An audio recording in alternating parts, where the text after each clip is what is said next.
ধন্যবাদ সাংবাদিক বন্ধুগণ, আসসালামু আলাইকুম। আপনাদের সবাইকে মাহে রমজানের শুভেচ্ছা এবং আপনাদের মাধ্যমে যারা অনুষ্ঠান দেখবেন অথবা দেখছেন এবং দেশবাসীকে মাহে রমজানের শুভেচ্ছা জানাচ্ছি। এবং আমাদের বাংলাদেশ জাতীয়তাবাদী দলের চেয়ারম্যান দেশনেত্রী বেগম খালেদা জিয়ার পক্ষ থেকেও আপনাদের সবাইকে রমজানের শুভেচ্ছা জানাচ্ছি। দেশনেত্রী বেগম খালেদা জিয়া গত 8ই জানুয়ারি থেকে লন্ডনে চিকিৎসাধীন আছেন, সেটা আপনারা দীর্ঘদিন যাবৎ জানেন। এবং উনি আল্লাহর অশেষ মেহেরবানিতে এবং আপনাদের সবার দোয়ায়, চিকিৎসকদের প্রচেষ্টায়, সর্বোপরি আমাদের সবারই যে ঐকান্তিক আকুতি এবং দোয়া এবং চেষ্টা, তারই ফলশ্রুতিতে এখন পর্যন্ত আলহামদুলিল্লাহ আগের চেয়ে ওনার শারীরিক অবস্থা অনেকটা স্থিতিশীল আছে।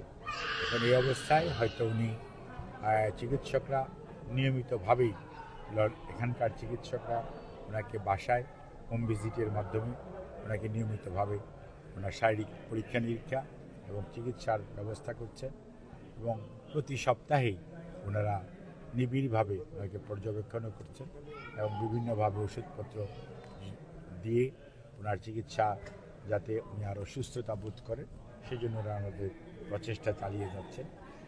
কাজে এই অবস্থায় উনি ওনার চিকিৎসার যে দিকটা সেটা তো উনি মোটামুটি আলহামদুলিল্লাহ ভালোই করছেন।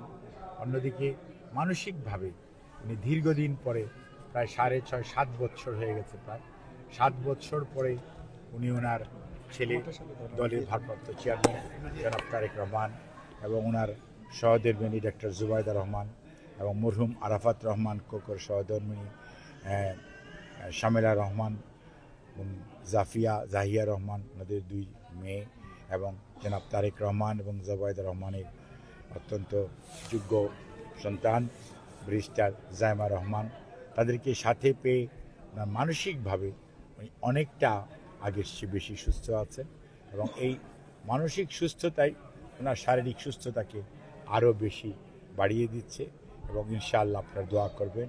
সর্বোপরি বিএনপির আমাদের ইউকের যে প্রেসিডেন্ট মালেক, জেনারেল সেক্রেটারি জনাব কয়সর আহমেদ সহ এখানে বিএনপির অনেক নেতাকর্মীরা এবং জিয়া পরিষদ শুধু নয় সকল অঙ্গ সহযোগী সংগঠনসমূহের নেতাকর্মীরা, সর্বোপরি দেশের মানুষ এবং বিদেশের মানুষও ওনার জন্য যে দোয়া করছেন তার বদৌলতে উনি ওনার জ্যেষ্ঠপুত্র অর্থাৎ জনাব তারেক রহমান সাহেবের বাসায় চিকিৎসাধীন থাকা অবস্থায় আগের চেয়ে উনি অনেকটা ভালো আছেন, এটি বলা যায়।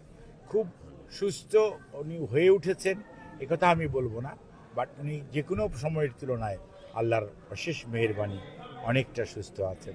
আপনারা ওনার সুস্থতার জন্য দোয়া করবেন এবং উনি যখনই এখানকার চিকিৎসকরা ওনাকে অনুমতি দিবে যাওয়ার জন্য তখনই উনি বিদেশ থেকে থাকার মানুষ উনি নয়, কারণ আগেও দেখেছেন সরকার বিদেশে পাঠাতে চেয়েছে, জোর করে উনি আসেন নাই। উনি বলেছেন বিদেশে আমার কোনো প্রভু নাই, হয়তো বন্ধু আছে, এবং উনি দেশের মানুষকে ভালোবাসেন এবং খুব শীঘ্রই চিকিৎসকরা যখনই বলবেন উনি দেশে ফেরত যাবেন ইনশাআল্লাহ। আপনারা ওনার জন্য দোয়া করবেন। ধন্যবাদ।